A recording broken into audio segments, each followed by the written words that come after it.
Tidak semua musuh Islam mengangkat pedang, tidak semua penentang dakwah berdiri di medan perang, dan tidak semua kekejaman dilakukan oleh tangan laki-laki. Karena dalam sejarah Islam tercatat seorang wanita yang namanya diabadikan, bukan sebagai teladan, melainkan sebagai peringatan paling mengerikan. Seorang wanita yang lisannya lebih tajam dari pedang, kebenciannya lebih panas dari api, dan langkah hidupnya berujung langsung menuju neraka jahanam. Dialah Ummu Jamil, istri Abu Lahab. Wanita yang disebut Allah secara langsung dalam Al-Quran, bukan untuk dimuliakan, melainkan untuk dilaknat. Seorang ibu yang bukan melahirkan cahaya, tetapi menanam bara kebencian. Hingga para ulama menyebutnya sebagai simbol kejahatan perempuan paling kejam dalam sejarah Islam.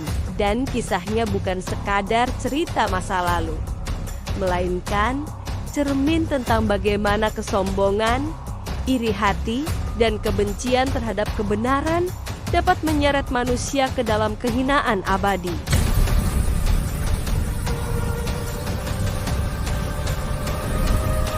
Ummu Jamil bukanlah wanita biasa. Ia lahir dari keluarga terpandang Quraisy, hidup dalam kemewahan, dikelilingi harta, kehormatan, dan status sosial yang tinggi. Sehingga sejak kecil hatinya dipenuhi rasa bangga berlebihan terhadap nasab dan kedudukan. Sebuah benih kesombongan yang kelak tumbuh menjadi racun mematikan bagi imannya. Ia menikah dengan Abu Lahab, paman Rasulullah, seorang pria yang wajahnya tampan dan hartanya melimpah. Namun hatinya gelap dan jiwanya dipenuhi api kebencian terhadap kebenaran. Dan dari pernikahan inilah lahir dua jiwa yang saling menguatkan dalam kejahatan, saling menyulut api permusuhan terhadap Islam yang baru tumbuh di Makkah. Ketika Rasulullah mulai menyampaikan dakwah tauhid, Ummu Jamil tidak hanya menolak, tetapi menjadikan kebenciannya sebagai identitas hidup. Ia tidak sanggup menerima kenyataan bahwa seorang yatim dari Bani Hashim diangkat Allah sebagai nabi, sementara dirinya yang bangsawan justru diperintahkan untuk tunduk dan merendah. Setiap ayat Al-Quran yang turun terasa seperti tamparan bagi kesombongannya. Setiap seruan Rasulullah dianggap sebagai ancaman terhadap kekuasaan sosial dan kehormatan keluarganya, hingga hatinya dipenuhi dendam yang tak pernah padam. Ummu Jamil dikenal sebagai wanita yang tajam lisannya. Ia menyebarkan fitnah dari rumah ke rumah, menghasut kaum Quraisy agar membenci Rasulullah, mencemooh ayat-ayat Allah dengan tawa sinis, dan menjadikan caci maki sebagai senjata utama dalam memerangi dakwah Islam. Ia tidak sekadar membenci dalam diam, tetapi aktif berkeliling, menyulut permusuhan, memelintir kebenaran, dan menanamkan kebohongan di tengah masyarakat, hingga suasana Makkah dipenuhi bisikan kejahatan yang ia tebarkan. Pada malam hari, ketika kota Makkah terlelap, Ummu Jamil keluar membawa duri dan ranting tajam, lalu menaburkannya di jalan yang biasa dilalui Rasulullah, berharap kaki manusia paling mulia itu terluka. Berharap dakwahnya terhenti oleh rasa sakit, namun ia lupa bahwa Allah adalah sebaik-baik penjaga. Setiap luka yang ia rencanakan justru menjadi pahala bagi Rasulullah, dan setiap kebencian yang ia simpan berubah menjadi beban berat yang menumpuk di pundaknya sendiri. Ia memanggil Rasulullah dengan julukan hina, menyebutnya penyair gila, pemecah belah keluarga, dan pembawa malapetaka. Tanpa sedikit pun rasa takut kepada Allah, seolah dunia ini miliknya dan akhirat tidak pernah ada. Kesombongannya membuatnya buta, kebenciannya membuatnya tuli, dan lisannya mengikat dirinya sendiri pada kehinaan yang tidak pernah ia sadari akan diabadikan dalam wahyu ilahi. Puncak kebencian Ummu Jamil terjadi ketika turun surah Al-Lahab, sebuah surat pendek namun tajam seperti petir, yang menyebut kehancuran Abu Lahab dan istrinya, wanita pembawa kayu bakar. Sebuah gelar yang bukan sekadar metafora, melainkan gambaran nyata tentang perannya sebagai penyulut api permusuhan. Saat ayat itu dibacakan, Ummu Jamil mengamuk, wajahnya merah oleh amarah. tangannya menggenggam batu dan ia berjalan mencari Rasulullah dengan niat melukai. Namun Allah menutup pandangannya hingga ia tidak mampu melihat orang yang paling ia benci berdiri di hadapannya. Sejak saat itu, namanya bukan lagi sekadar Ummu Jamil, tetapi simbol kehinaan. Wanita yang disebut Allah sebagai bahan bakar api neraka. Wanita yang hidup dalam kemewahan dunia, namun menabung siksa untuk akhirat. Dan kisah kelamnya baru saja dimulai. Karena kebencian yang tidak bertobat hanya akan membawa manusia semakin dekat kepada jahanam. Sejak kebenciannya diumumkan secara terbuka oleh turunnya surah Allah, Ummu Jamil tidak melemah. Justru amarahnya berubah menjadi kegilaan yang lebih terstruktur, lebih licik, dan lebih kejam. Karena ia sadar bahwa pedang tidak selalu diperlukan untuk menghancurkan seseorang. Cukup lisan yang dipenuhi dusta dan hati yang kosong dari iman. Ia menjadikan kata-kata sebagai senjata utama, menyebarkan fitnah dengan wajah ramah, namun niat beracun, masuk ke majelis-majelis wanita Quraisy, membisikkan kebohongan dengan suara lembut, seolah ia sedang memberi nasihat, padahal yang ia tanamkan adalah racun kebencian terhadap Rasulullah dan para pengikutnya. Ummu Jamil tahu betul bahwa isu yang diulang terus-menerus akan dianggap sebagai kebenaran, maka ia menyebut Rasulullah sebagai pemecah keluarga, perusak tradisi, dan ancaman bagi tatanan Makkah. Hingga orang-orang awam yang lemah iman mulai ragu dan takut mendekat kepada Islam. Ia tertawa ketika mendengar ada keluarga yang terpecah karena keislaman. Ia merasa puas ketika melihat seorang budak disiksa karena beriman. Dan ia menganggap penderitaan kaum muslimin sebagai harga yang pantas dibayar demi mempertahankan kehormatan Quraisy versi palsu yang ia agungkan. Di pasar-pasar Makkah, ia berdiri dengan penuh percaya diri, mencaci ayat-ayat Allah dengan syair-syair hina, meniru bacaan Al-Quran dengan nada ejekan. Dan setiap kali ada orang yang menunjukkan ketertarikan kepada Islam, Ummu Jamil segera menyusupkan ketakutan dengan ancaman sosial dan ekonomi.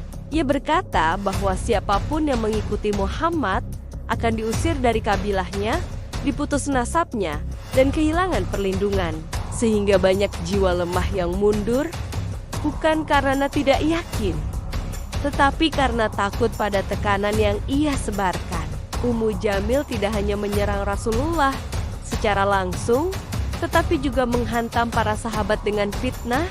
Ia menuduh mereka gila, sesat, dan haus kekuasaan. Padahal mereka hanyalah orang-orang yang mencari kebenaran dan ridha Allah. Setiap kata buruk yang keluar dari lisannya menjadi saksi di langit. Namun ia tidak pernah merasa takut, karena hatinya telah tertutup oleh kesombongan dan kekafiran yang mengeras seperti batu. Ia sering berdiri di depan Ka'bah, tempat suci yang seharusnya menjadi pusat ibadah, namun ia kotori dengan caci maki dan teriakan kebencian, seolah ingin menunjukkan bahwa kekuasaan sosial lebih tinggi daripada wahyu ilahi. Ketika Rasulullah berdakwah dengan penuh kelembutan, Ummu Jamil membalasnya dengan suara nyaring dan tawa menghina, berharap cahaya kebenaran padam oleh riuhnya kebohongan. Namun semakin keras Ummu Jamil melawan, semakin kuat pula Islam tumbuh, karena Allah menjadikan setiap fitnahnya sebagai ujian yang mengokohkan iman kaum mukminin, dan menjadikan setiap kebenciannya sebagai bukti bahwa kebenaran selalu memiliki musuh. Hal ini membuat hatinya semakin panas, karena ia tidak sanggup menerima kenyataan bahwa kebenciannya justru gagal dan berbalik arah. Dalam rumahnya sendiri, Ummu Jamil tidak pernah berhenti menanamkan dendam. Ia mendidik anak kanania dengan kebencian terhadap Rasulullah, mengajarkan bahwa kehormatan keluarga lebih penting daripada kebenaran, dan bahwa kekuasaan harus dipertahankan meski dengan kezaliman. Ia lupa bahwa seorang ibu adalah sekolah pertama bagi anaknya, dan apa yang ia tanamkan kelak akan dipanen, baik di dunia maupun di akhirat. Setiap malam, ketika Ummu Jamil merebahkan tubuhnya di ranjang empuk, ia tidak pernah merasa bersalah, karena hatinya telah terbiasa dengan kejahatan hingga dosa terasa ringan dan maksiat menjadi kebiasaan. Ia hidup dalam ilusi bahwa kekayaannya akan menyelamatkannya, bahwa statusnya akan melindunginya, dan bahwa Allah tidak akan menurunkan azab hanya karena lisan seorang wanita. Padahal tanpa ia sadari, setiap langkahnya telah mendekatkannya kepada takdir yang mengerikan. Takdir sebagai wanita pembawa kayu bakar, penyulut api neraka, bukan hanya untuk orang lain, tetapi untuk dirinya sendiri. Dan sementara Ummu Jamil sibuk menyebarkan fitnah di bumi, namanya telah ditetapkan di langit sebagai peringatan abadi tentang bagaimana kebencian terhadap kebenaran dapat menjatuhkan manusia ke jurang kehinaan yang paling dalam. Namun kisahnya belum berakhir, karena setelah perang lisan dan fitnah, Allah menunjukkan bagaimana kehancuran duniawi mulai menghampiri rumah Ummu Jamil, perlahan namun pasti, sebagai isyarat bahwa azab tidak selalu menunggu akhirat. Dan inilah awal dari runtuhnya kesombongan yang selama ini ia banggakan. Waktu berjalan, dan tanpa disadari, Ummu Jamil mulai merasakan bahwa kebencian yang selama ini ia rawat tidak lagi memberinya kekuatan, melainkan menggerogoti jiwanya sendiri. Karena hati yang terus dipenuhi amarah tidak akan pernah mengenal ketenangan. Rumah tangga yang dahulu ia banggakan sebagai simbol kehormatan Quraisy perlahan berubah menjadi sarang kegelisahan, di mana Abu Lahab dan Ummu Jamil saling menguatkan dalam kebencian, namun sama-sama kehilangan ketentraman. Abu Lahab yang dulu disegani mulai kehilangan wibawa, ucapannya tidak lagi didengar seperti sebelumnya, dan langkah-langkahnya terasa berat karena bayang-bayang kegagalan yang terus mengikutinya. Ummu Jamil menyaksikan perubahan itu dengan mata kepala sendiri, namun kesombongannya tidak mengizinkan. Ia mengakui bahwa semua ini adalah akibat dari permusuhan terhadap Rasulullah. Harta yang mereka banggakan tidak lagi membawa kebahagiaan. Perdagangan yang dahulu mengalir deras mulai meredup, dan pergaulan sosial yang dulu penuh pujian berubah menjadi bisik-bisik dan jarak. Kaum Quraisy mulai menjauh, bukan karena iman, tetapi karena takut terseret kutukan yang terasa semakin nyata. Ummu Jamil yang terbiasa dihormati, kini sering pulang dengan wajah muram. Karena kata-katanya tak lagi ditakuti, ancamannya mulai diabaikan, dan fitnahnya tidak sampu dahulu. Namun, alih-alih bertobat, ia justru meningkatkan kebenciannya. Karena bagi jiwa yang keras, kegagalan bukanlah tanda untuk berhenti, melainkan alasan untuk menyerang lebih brutal. Dalam kesunyian malam, ketika Makkah mulai terlelap, Ummu Jamil sering terbangun dengan perasaan gelisah yang tak ia mengerti. Dadanya sesak, pikirannya dipenuhi bayangan api dan jeritan. Namun ia menepis semua itu sebagai mimpi buruk tanpa makna.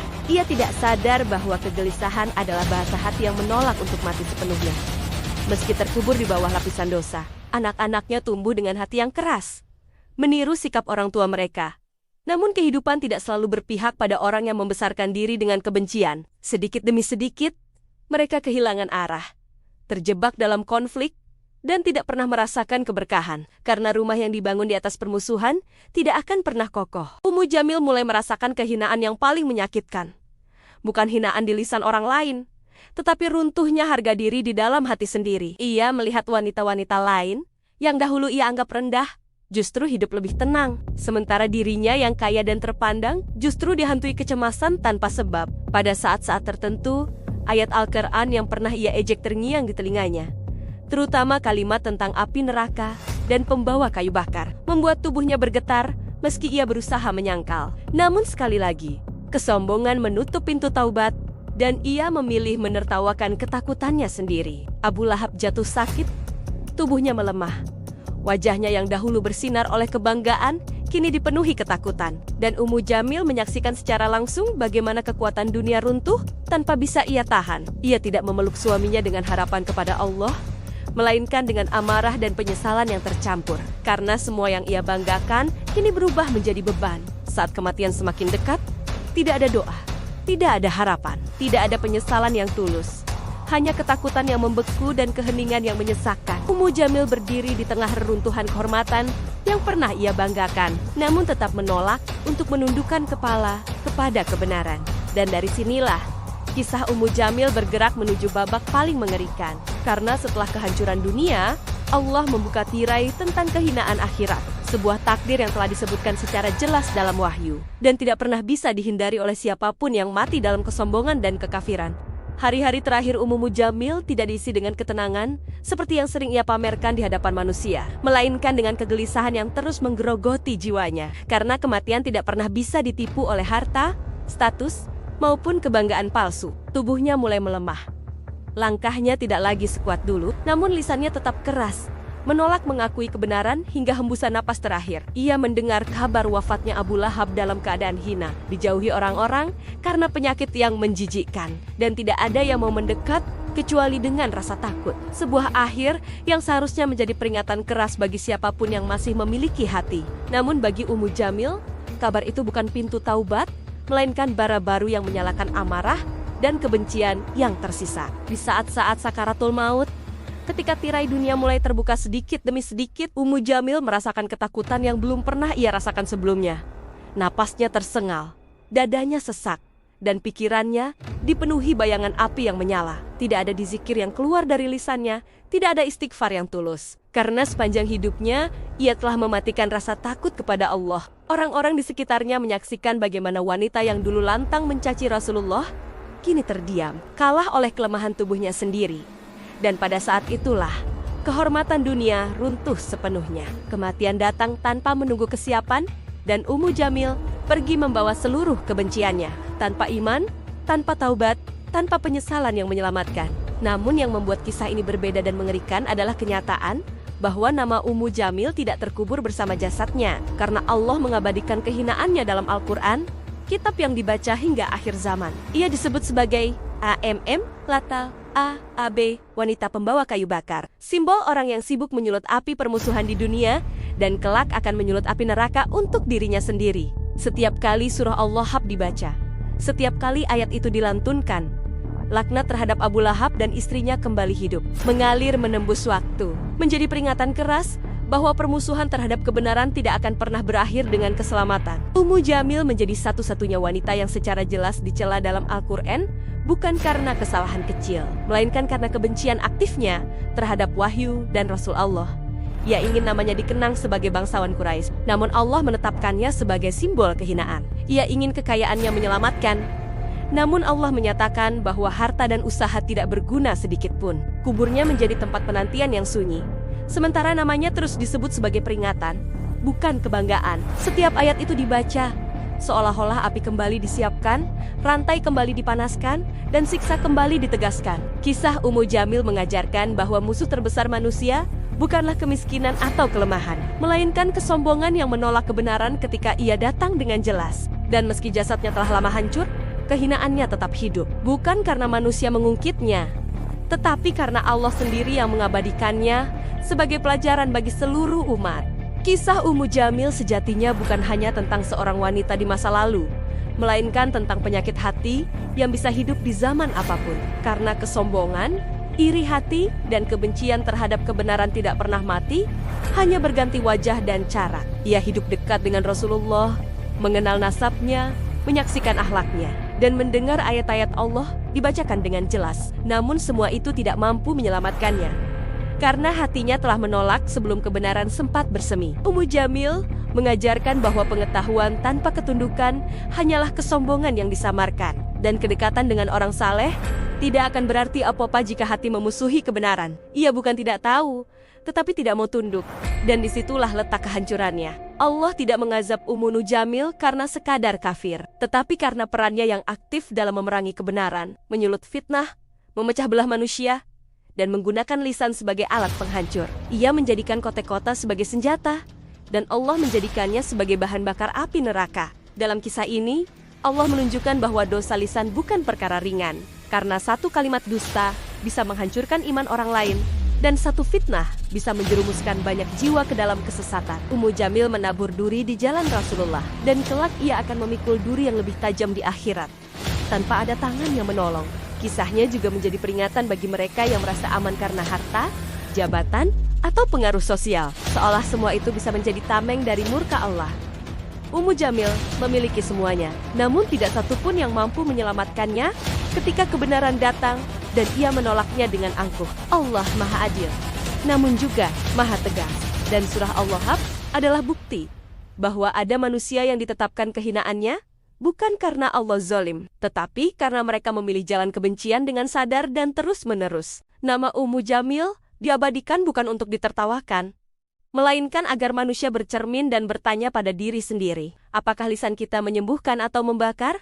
Apakah hati kita tunduk atau justru melawan? Kisah ini mengingatkan bahwa neraka bukan hanya untuk pelaku kejahatan besar, tetapi juga untuk mereka yang dengan sengaja menyebarkan kebencian, memelihara dendam, dan menolak kebenaran karena gengsi dan iri hati. Dan sebaliknya, surga diperuntukkan bagi mereka yang mau merendah. Meski harus melepaskan kehormatan dunia demi kebenaran yang hakiki, Ummu Jamil ingin dikenang sebagai wanita bangsawan. Namun Allah menjadikannya simbol kehinaan. Ia ingin menjatuhkan Rasulullah, namun justru namanya sendiri yang jatuh dan hancur untuk selamanya. Dari kisah ini, umat Islam diajak untuk menjaga lisan, membersihkan hati, dan tidak pernah merasa aman dari azab Allah selama kesombongan masih hidup dalam diri. Karena sejatinya, musuh terbesar manusia bukanlah orang lain, melainkan hati yang menolak tunduk ketika kebenaran telah datang dengan jelas. Dan begitulah akhir kisah Ummu Jamil, wanita yang hidup dalam kemewahan dunia, namun berakhir dalam kehinaan abadi. Bukan karena kurangnya bukti, tetapi karena ia memilih kebencian dibanding hidayah, dan kesombongan dibanding keselamatan. Semoga kisah ini bukan hanya menjadi cerita, tetapi peringatan yang menghidupkan hati. Sebelum hati itu membeku seperti hati Ummu Jamil, dan penyesalan tidak lagi berguna.